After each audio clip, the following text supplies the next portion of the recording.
Revisor que tem informação importante, uma nova contratação que ainda esta semana pode ser anunciada. Gente, tem informação quentinha de bastidor aqui no Jogo Aberto. Açãozinha por eles disputarem o Mundial, a Copa do Mundo. Claro que esse valor pode aumentar se Equador e Paraguai avançarem na Copa do Mundo. Grana que o quê? Pode ser usada na janela de transferências agora para o Galo contratar algum jogador. E tá no nosso site, ge.globo, Atlético chega a acordo com o Fred e negocia liberação com o Fenerbahçe da Turquia. Notícia quente, André Ribas tá na cola dessa apuração. André Ribas é nosso setorista, que é aquele repórter que cobre o dia a dia do Atlético. Fred está de volta, André Ribas, é isso? É isso, Maurício. Um abraço pra você e todo mundo que tá acompanhando o GE. O Atlético já tem um acerto verbal com o Meia Fred, de 33 anos. Base salarial acertada, tempo de contrato válido por 3 anos e agora negocia junto com o Fenerbahçe da Turquia, clube que o jogador tem contrato até o ano que vem, para tentar essa liberação, já que o clube turco vem pedindo uma compensação financeira. É uma contratação vista como essencial pelo clube para ocupar uma lacuna deixada pelo Hulk, um jogador de peso, e o entendimento que é um movimento muito importante para essa janela do meio do ano do lado atleticano. Nós precisamos de reforços qualificados em todas as posições. Sim. Cara, o Atlético precisa de um reforço para qualificar o elenco de verdade. Pelo menos na minha concepção, na lateral direita, na zaga. Eu só vou ignorar a lateral esquerda porque eu acho que é um misto perfeito. É o Lodge com o Pacini. Mas precisa de lateral direita, zaga, volante, meia armador, de criação, atacante, ponta e centroavante. Se a gente pensar, se o Atlético precisasse contratar um para cada posição, o Atlético precisaria contratar 6 jogadores. E olha que na zaga eu acho que precisa de 2. Eu também. Então aí nós estamos falando de 7 jogadores.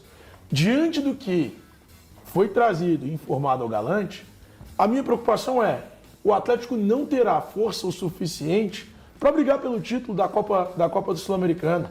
Não terá força nem time o suficiente para brigar por uma Copa do Brasil ou para tentar uma classificação na próxima fase, na próxima edição da Libertadores.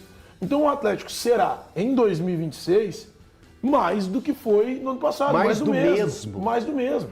Então, assim, essa é a perspectiva que eu tenho diante de tudo que está acontecendo. E fico preocupado com isso, obviamente. Só um outro detalhe, que também foi me passada a informação, porque a gente fica tratando muito de saída de jogadores, né? O Igor Gomes, ok, o Atlético já conversou com ele, que não há o interesse da renovação, mas o que me falaram é que o Dudu fica. Por que então que ele não é usado? Pois é, isso que eu questionei, o Elton. Eu questionei, mas o Dudu tá viajando e não tá colocando. Ainda me colocaram o seguinte, se ele não estivesse nos planos, ele não estaria viajando. Que isso é uma opção do Barba. Que o Barba que tem o entendimento de não colocá-lo. 5 jogos seguidos, não é um nem 2, não. Mas é 5 jogos seguidos do brasileiro. Porque nesse meio ele mas jogou na Sul-Americana. Não desconfiando de você, pelo amor de Deus. Eu também acho. Da pessoa que passou, o negócio é o seguinte. O Atlético fala que se o Dudu não tivesse nos planos, ele não viajaria. O Alonso não só viajava, como jogava. E já estava negociado. Já estava negociado. O Igor Gomes é a mesma coisa. O Igor Gomes também. Mas o Igor Gomes não joga. Não, mas ele estava viajando e poderia ser colocado. Ele estava lá ontem.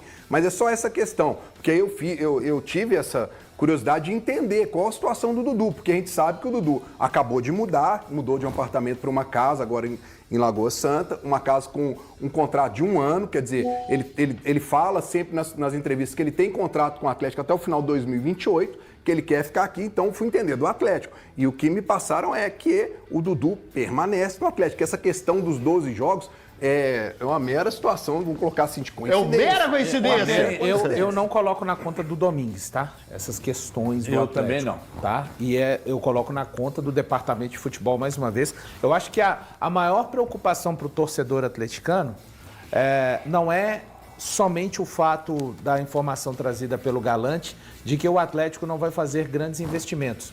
Alguém dentro do clube pode virar e falar: nós fomos capazes de ir ao mercado e sem fazer nenhum investimento, trouxemos hoje aquele que, na minha opinião, é o melhor jogador de linha do Atlético hoje, que é o Lodge. Tá, essa é uma ótima direção e perspectiva, mas o que eu temo e se a oportunidade de mercado for pelo caminho que já foi o Biel, por exemplo? Eu já falei, eu acho que este departamento do Atlético já me deu provas de eu ter o direito de não confiar nessa janela que o Atlético vai fazer agora no meio de ano, principalmente com recursos financeiros mais escassos. A gente viu investimentos acontecendo na primeira janela do Atlético. Algumas situações foram importantes, inclusive essa que eu citei do Lodge. O Mindy e o Cassierra ainda são jogadores que estão conseguindo começar a ajudar o Atlético agora, mas eu acho que do nível que foram feitos os investimentos, deveriam ser jogadores de um nível melhor. Isso não diz respeito dos jogadores, tá, gente? Isso para mim diz respeito de quem foi buscá-los. Então, e tem um detalhe, o Domingues merece esse questionamento feito pelo Breno e feito mais cedo pelo Elton. Se o Cassierra hoje não joga, quem tem que entrar é o Cauã, ponto. Não é o Renier. O Domingues merece outros questionamentos. Quem não gosta que ele jogue com 3 zagueiros, mas o que ele entregou em termos de, falando o resultado unicamente, o Atlético hoje, um pouquinho mais à frente, ali do Z4, com um elenco que já, para mim, está perecendo tem 3 anos e ainda foi enfraquecido por todos os nomes que o Elton citou. O copo não está cheio, não. O copo está quase transbordando. No caso dessa entrega do primeiro turno. O segundo turno, o segundo semestre, será muito mais cruel, serão menos jogos, não vai ter tantos intervalos também de jogos um para o outro. Só nesse retorno, o Atlético em 31 dias vai fazer 10 jogos. Então o período é agora. Então é bem preocupante porque não dá para se apostar, sabe? Não, tem outros times também que têm dificuldade. O campeonato não vai ficar nesse bololô que está agora. Vai ter o grupo que vai se afastar um pouquinho mais para perto do G6, vai ter o grupo que vai ficar mais ou menos onde está e vai ter o grupo que vai ficar mais perto do Z4. A definição é qual grupo o Atlético quer fazer parte. Posso dar um puxãozinho de orelha? Então tá aí, torcida atleticana, o Atlético aí, né, praticamente sacramentando a contratação do Fred, um jogador de peso, um jogadoraço, um cara que chega com contrato válido de 3 temporadas, né, é um nome assim que chega para suprir, né, a ausência, né, a saída do Hulk. Gosto muito do jogador, um cara que vai dar uma qualidade muito grande no setor de meio de campo do Atlético Mineiro. Então assim, o que vocês gostaram, né, o que vocês acham sobre essa contratação? Vocês gostaram dessa contratação? É um jogador para chegar, vestir a camisa, né, e ser titular, né, titular absoluto dessa equipe do Atlético Mineiro, porque a gente sabe, um jogador que já passou pela seleção brasileira, tá há muito tempo jogando no futebol europeu. Então assim, para mim é um jogadoraço, um cara que chega para somar. É claro que só o Fred não vai resolver todos os problemas do Atlético, mas já melhora muito esse time aí. Eu tenho certeza que no segundo semestre o Atlético vai fazer assim uma temporada impecável. Vamos ver se chega mais algumas peças ali, oportunidades de mercado, né, para o Atlético se qualificar ainda mais, porque tem algumas lacunas a serem preenchidas nesse time do Atlético. Vocês concordam? O que vocês acham?